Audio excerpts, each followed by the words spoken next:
8:06 on Breakfast. Well, anger over the government's superannuation changes has spilled into this election, as we've been discussing. Signs that some Liberal supporters are deserting the party, ripping up their memberships, we're told, and their political donations, and some even planning to vote for independence at the July 2nd election. David Leyonhjelm, for one, is aggressively courting these disenchanted Liberal Party voters. He's urging them to vote strategically for the government in the lower house and for the Liberal Democrats, aka him, in the Senate. And so far, it could be paying dividends. Senator Leyonhjelm says expressions of support from the Conservative base are rolling in, as are the donations. David Leyonhjelm, welcome to RM Breakfast. Good morning. Senior Liberals are worried about the adverse reaction to the superannuation changes announced in the budget, and you say, quote, real Liberals are leaving the Liberal Party in droves. In droves? Is that overstating it? How strong do you think this protest vote is likely to be? Well, I'm not sure that they're tearing up their membership cards in droves. I'm not sure that they're leaving the party permanently in droves, but they're certainly disenchanted. They're contacting us. They're saying, what can we do to lodge a protest vote? How can we support you? So we've had donations, well over 6 figures now. We have some members, some new members as a result of it. They've left the Liberal Party and joined us. But probably more commonly is, OK, I'm going to stay with the Liberals. I'm going to donate money to you guys, to the Liberal Democrats, so that you can do better in the election.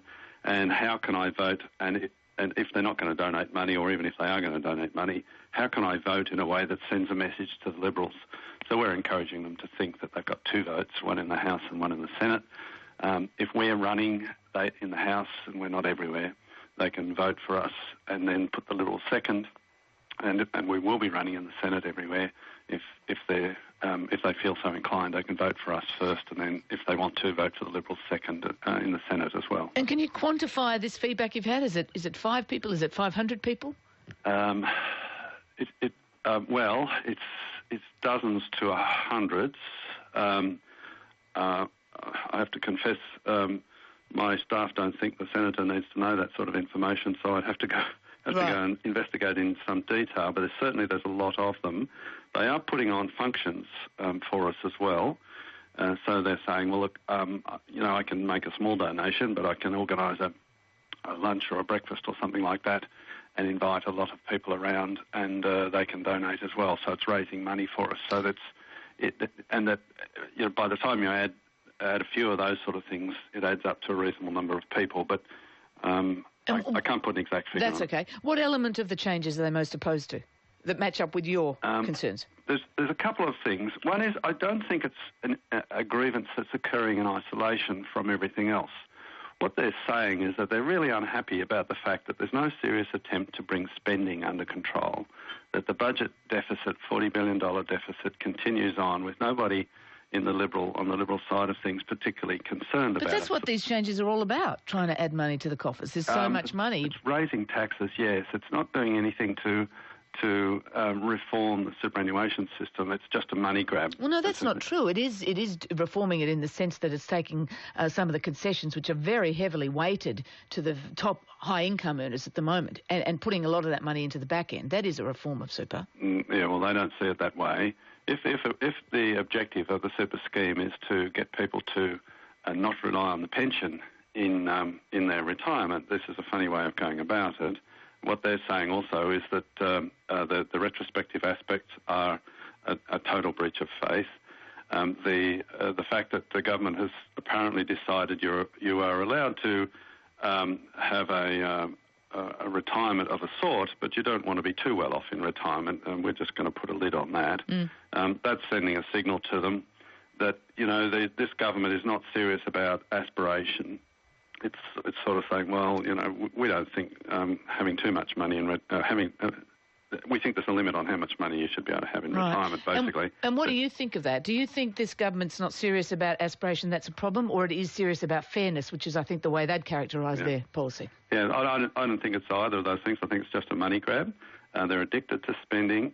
They won't tackle middle-class welfare. There's lots and lots of people who are receiving benefits, family tax benefits, pensions, childcare support, who are on quite high incomes, and the government won't tackle them for political reasons, not for equity reasons, for simple political reasons. And as long as that's the case, these people are saying, well, why should you be clipping my wings in my aspirations to become comfortable in retirement? They're very cranky about it. I understand why people might feel that. I'm just a bit confused why you might be not supporting the changes, because you are, as you said there, you are critical of a lot of the middle class welfare. You're critical of government subsidies, and yet these concessions are government subsidies. No, they're not. Increasing taxes is not taking away a subsidy. Increasing taxes is increasing taxes. Yeah, but tax concessions are a subsidy, aren't they? Well, I don't know. I don't think so. Your money is your money, and the government is just taking more of it. I don't think you'd call that a change in that to be a subsidy.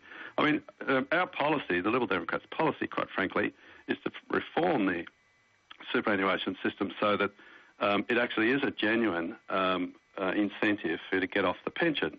We would like to see it not taxed at all on the way in, no tax on your contributions, no tax on earnings while it's in super, and then it's taxed as normal income on the way out. Then it doesn't really matter how much you've got in there. If you're taking out $500,000 a year, you would pay tax on $500,000 a year as normal income. And obviously that would be a big change from what it is at the moment. You'd need transitional arrangements for those who already paid tax on the way in and while it's in there. But you could do that via tax credits. But, I mean, I think Keating had it absolutely right when he set this up. This is a way of getting people to not depend on the pension, encouraging people to not depend on the pension when they're retirement. It's not working. People are not getting off the pension, and now the government's fiddling around with it. They're making it even less likely they'll get off the pension. So in terms of the changes when they come, if you are re-elected and you are in the Senate... Mm-hmm. You will be voting against these superannuation changes, all elements of it? Yes, I've always said I'll vote against the increase in taxes, all increases in taxes, and this is an increase in tax, nothing more, nothing less than that. We're actually hoping that we will win more Senate seats in other states as well, because it's a double dissolution. Their quota is halved.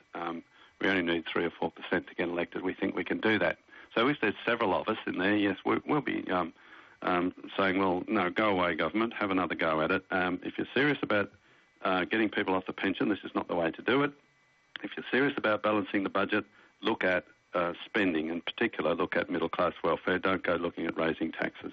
It's 8:14. Our guest is Liberal Democrat Senator David Leyonhjelm. The Liberal Democrats running Senate candidates in all states and some lower house seats as well. If you're re-elected, well, let me ask you what you think your chances are, given the changes to the Senate voting laws. Are you confident you will be returned?